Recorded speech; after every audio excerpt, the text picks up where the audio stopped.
Berthe est née de parents juifs polonais, tous deux installés en France, son père pour fuir une famille trop religieuse et sa mère car ses idées communistes la mettaient en danger en Pologne. La petite fille mène une vie simple à Lyon quand la guerre éclate en 1939.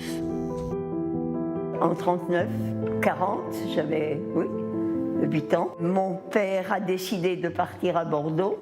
Il voulait trouver un bateau pour partir soit en Angleterre ou en Amérique, fuir. Et il a mis tout dans la voiture et nous sommes partis. Mais sur les routes, il y a eu l'exode. Et cet exode de milliers et milliers de personnes ont tellement empêché mon père d'avancer. Les Allemands sont arrivés à Bordeaux avant que nous puissions arriver, ce qui a fait qu'il a fallu retourner à Lyon. En octobre 1940, le général Pétain signe un décret obligeant les Juifs à quitter leur emploi dans la fonction publique. Dès 1941, les nazis commencent à arrêter les Juifs. Les organisations communistes juives, dans lesquelles les parents de Berthe sont actifs, recommandent d'envoyer les enfants dans des endroits sûrs pour les protéger. Ma mère m'a préparé une valise. On m'a dit, demain, on t'emmène, quelqu'un va t'emmener dans une famille où tu vas être, on ne sait pas combien de temps, et une famille à la campagne, chez des paysans. Et c'est tout. Et j'ai été emmenée de Lyon par le train jusqu'à Aix-les-Bains. Cet ami a sorti ce certificat de baptême lorsqu'on est arrivé chez Madame Massona. Je ne sais pas comment j'ai fait. J'ai fait comme les autres faisaient. J'ai volé un missel afin d'apprendre ces prières dans ma chambre. On me dit que je dois être catholique. Bon, je vais jouer le jeu. Noam a 9 ans aujourd'hui. Et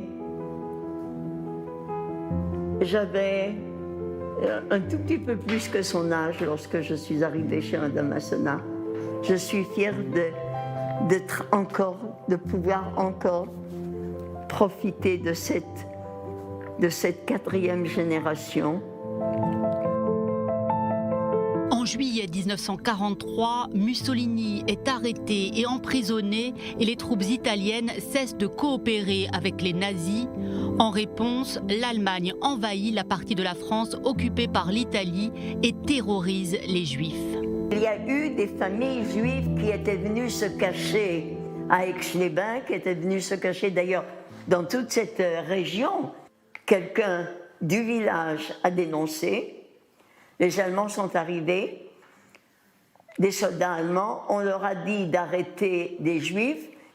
Et quand j'ai entendu cette histoire que les Allemands sont venus chercher des Juifs qui étaient cachés dans le village, c'est là que j'ai commencé à prendre peur que quelqu'un un jour va découvrir que je ne suis pas catholique, qu'en réalité je suis juive. Et ça a été une période de peur. En mai 1944, la mère de Berthe vient pour la première fois rendre visite à sa fille en Savoie. Ma mère était dans la cuisine avec Madame Massona, je crois pour préparer le repas de midi. Tout d'un coup, on entend une voiture qui pénètre dans la cour et Madame Massona a eu une réaction immédiate. Immédiatement, elle est sortie de la maison, elle a traversé le jardin afin d'arrêter les Allemands à l'entrée de la cour. Et c'est comme ça que ma mère a été sauvée, et moi aussi. Tous ceux qui sont partis, qui ont été envoyés dans les camps, très peu sont restés en vie. Je ne serai pas là. Et je lui dois ma vie. Grâce au témoignage de Berthe, Marie Massona a reçu le titre de Juste à titre posthume. Berthe, quant à elle, s'est installée en 1956 avec son mari à Jérusalem, où elle vit encore aujourd'hui. On peut la croiser au mémorial de Yad Vashem, où elle travaille depuis plus de 25 ans et continue de transmettre la mémoire de la Shoah aux nouvelles générations.